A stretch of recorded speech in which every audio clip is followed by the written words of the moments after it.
اللہ رب العزت نے فرمایا ہے کہ جو عورتیں تمہیں پسند ہوں تو ان سے نکاح کرو، 2 سے، 3 سے اور 4 سے۔ بس اگر تمہیں یہ ڈر ہو کہ تم ان میں عدل نہ کر سکو گے تو صرف 1 سے نکاح کرو۔ اس آیت میں یہ دلیل ہے کہ جو شخص مالی اور جسمانی طور پر زیادہ بیویاں رکھ سکتا ہو تو وہ بشرط عدل و انصاف 4 بیویوں کو بیک وقت اپنے نکاح میں رکھ سکتا ہے۔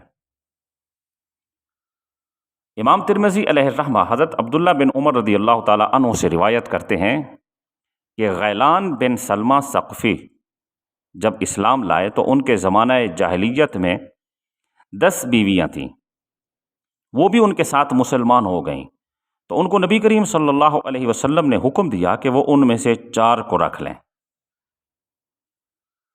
بعض معاشرتی مشکلات کے حل کے لیے تعدد ازدواج کی رخصت ایک معقول حل ہے، اور یہ ایک ناقابل انکار حقیقت ہے کہ عورتوں کی اوسط پیدائش مردوں کی اوسط پیدائش سے کہیں زیادہ ہے۔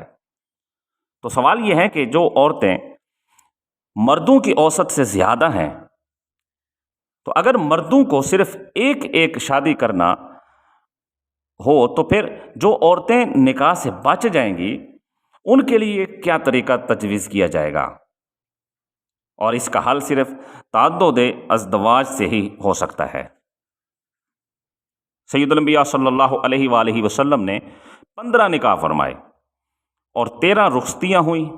آپ صلی اللہ علیہ وسلم کے نکاح میں بیک وقت 11 ازواج رہیں، اور جب سید الانبیاء صلی اللہ علیہ وآلہ وسلم کا وصال مبارک ہوا تو اس وقت سید الانبیاء کے نکاح مبارک میں 9 امہات المؤمنین تھیں۔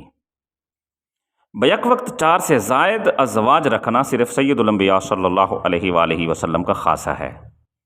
رہی بات سنت کی، تو 1 زوجہ رکھنا بھی سنت ہے، 2 بھی سنت ہے، 3 بھی سنت ہے، اور امت کے لیے 4 تک سنت ہے۔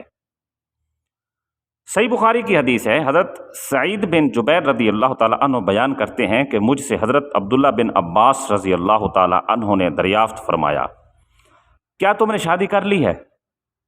میں نے عرض کیا کہ نہیں، تو حضرت عبداللہ بن عباس رضی اللہ تعالیٰ عنہ نے فرمایا کہ شادی کر لو، کیونکہ اس امت کے جو بہترین شخص تھے ان کی بہت سی بیویاں تھیں۔ اور اسی حدیث طیبہ کا دوسری ترکیب سے جب ترجمہ کیا جائے تو اس کا یہ ترجمہ بنتا ہے کہ اس امت کے بہترین لوگ وہ ہیں جن کی بہت عورتیں ہوں۔ اس تمام گفتگو سے یہ بات ثابت ہوئی ہے کہ صرف 1 نکاح کرنا سنت نہیں ہے۔ اسلام کے اندر امت کے لیے 1، 2، 3 یا 4 نکاح بیک وقت کرنا بھی سنت ہے۔ جو شخص عدل و انصاف 1 سے زیادہ بیویوں میں قائم رکھ سکتا ہو اس کے لیے یہ بات از حد ضروری ہے کہ وہ زیادہ نکاح کرے، اس لیے کہ معاشرے کے اندر جو برائی ہے اس برائی کو اسی طریقے سے ختم کیا جا سکتا ہے کہ کوئی بھی مسلمان خاتون بغیر نکاح کے اس دنیا میں نہ رہے۔